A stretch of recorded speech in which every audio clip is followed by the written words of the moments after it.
Bismillahirrahmanirrahim. Terima kasih pengerusi majlis, barisan hakim yang arif lagi bijaksana, penjaga masa yang setia, guru-guru dan hadirin sekalian. Assalamualaikum warahmatullahi wabarakatuh. Saya Aminah Suha binti Muhammad Syahir akan menyampaikan sebuah cerita yang bertajuk Paku Payung dan Limau Mandarin. Berburu ke padang datar, dapat susah berbelang kaki. Berguru ke palang ajar, ibarat bunga kembang tak jadi. Saban pagi, pasti kedengaran suara Cikgu Zaidi dari kelas 1 Anggerik menempik kepada 34 orang muridnya seusia 7 tahun. Disuruhnya membaca, menulis dan mengira. Namun, Amir masih tidak mempedulikan gurunya. Hei, kadang-kadang Cikgu Zaidi naik geram. Lalu nama Amir dipanggil dengan kasar. Amir masih nampak ketegar dan membantah. Sudah 3 bulan belajar, satu apa pun dia tidak tahu. Jangankan hendak membaca atau menulis, membuka mulut pun dia tidak mahu. Amir, satu nama yang sering membuat Cikgu Zaidi naik angin. Dari catatan waris, Amir tinggal di sebuah rumah sewa berhampiran pagar hospital. Ayahnya tukang cuci dan pengangkut sampah. Sudah 10 minggu diajarnya membaca dan menulis. Namun, Amir masih tidak boleh menyebut satu huruf pun. Sedangkan murid lain sudah boleh mengeja. Malah ada juga yang boleh membaca. Ini apa? Jerkah Cikgu Zaidi. Amir tidak melihat huruf yang ditunjuk oleh Cikgu Zaidi. Dia merenung gurunya dengan mata yang terkebil-kebil. Bibirnya tidak bergerak pun, seolah-olah tidak mendengar soalan Cikgu Zaidi. Bertambahlah geram Cikgu Zaidi. Panas baran sudah meruap hingga ke kepala. Amir, ini apa? Kuat ditempiknya sehingga habis suara. Serentak dengan itu, sebagai melepas geram, Cikgu Zaidi menghentak tapak tangan ke meja. Aduh, dirasakan sesuatu yang tajam menikam tapak tangannya. Dia terpaku seketika. Semua murid terdiam. Amir tidak lagi merenung muka Cikgu Zaidi. Pandangan matanya tertumpu pada tapak tangan Cikgu Zaidi yang berdarah. Satu paku payung terbenam di tapak tangan cikgu. Cikgu Zaidi mencabut paku payung berkarat itu perlahan-lahan. Bisanya mula berdenyut-denyut dan menyiat-nyiat. Ada setitik 2 darah kelihatan jatuh ke atas lantai.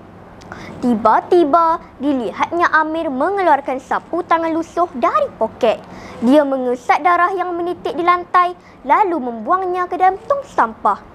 Inilah pertama kali dilihatnya Amir melakukan sesuatu.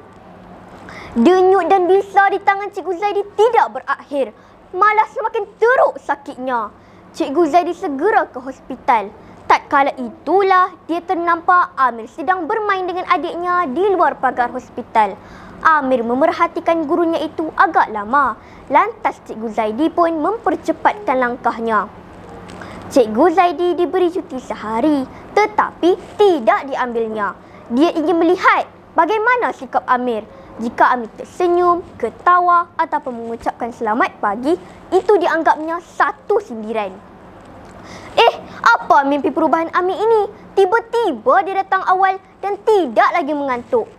Amir dilihat tegak bagaikan ditiup semangat baru ingin belajar. Dia merenung Cikgu Zaidi tidak putus-putus. Amir dipanggil ke hadapan kelas. Amir lantas menurut perintah. Cikgu Zaidi semakin keheranan dengan kepatuhan Amir. Setelah Amir kembali ke tempat duduknya, dia masih terus memandang ke arah gurunya itu seperti ada sesuatu yang ingin disuarakan. Renungan tajam yang tidak putus-putus itu membuatkan Cikgu Zaidi rasa tercabar. Dia menghampiri Amir yang masih terus memandangnya. Dengan perasaan geram yang amat sangat, diangkatnya tangan dan nyaris-nyaris Amir mahu ditamparnya. Tetapi tangannya sakit pula dihentaknya ke meja dengan kuat sebagai melepaskan geramnya. Aduh, Cikgu Zaidi sekali lagi menahan kesakitan yang amat sangat. Kesakitan yang dialaminya memaksa beliau ke hospital semula. Akhirnya, Cikgu Zaidi terpaksa ditahan di wad hospital untuk rawatan lanjut.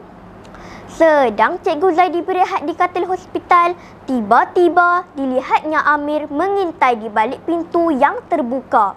Dipanggilnya anak kecil itu berkali-kali. Amir masuk dan berdiri di tepi katil.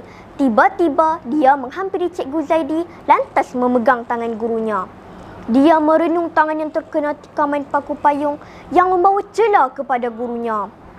Tiba-tiba, Cikgu Zaidi berasa beberapa titis air mata jatuh ke tangannya.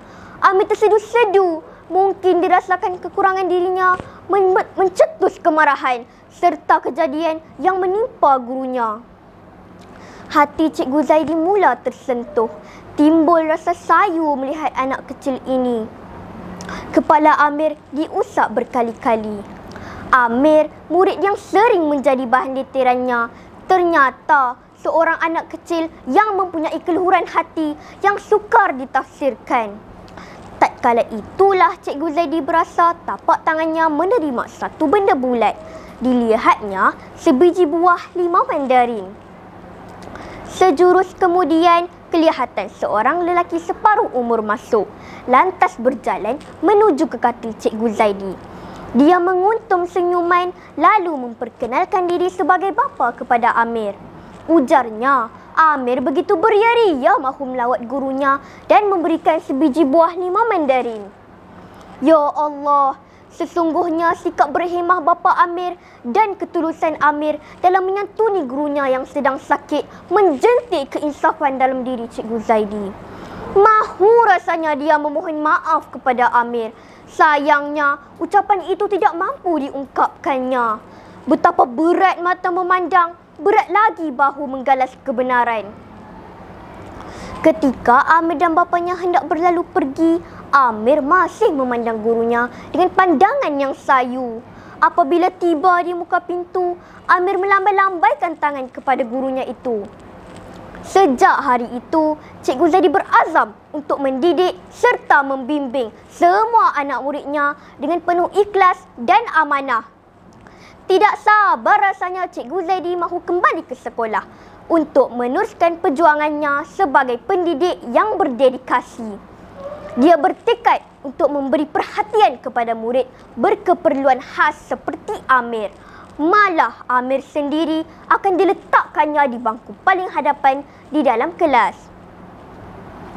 Andai bisa aku petik bintang, ingin ku sematkan di dadamu. Andai bisa aku capai bulan, ingin ku terangi gelap malammu. Terima kasih cikgu kerana mendidikku menjadi pemata harapan negara. Wabillahi taufiq wal hidayah. Wassalamualaikum warahmatullahi wabarakatuh.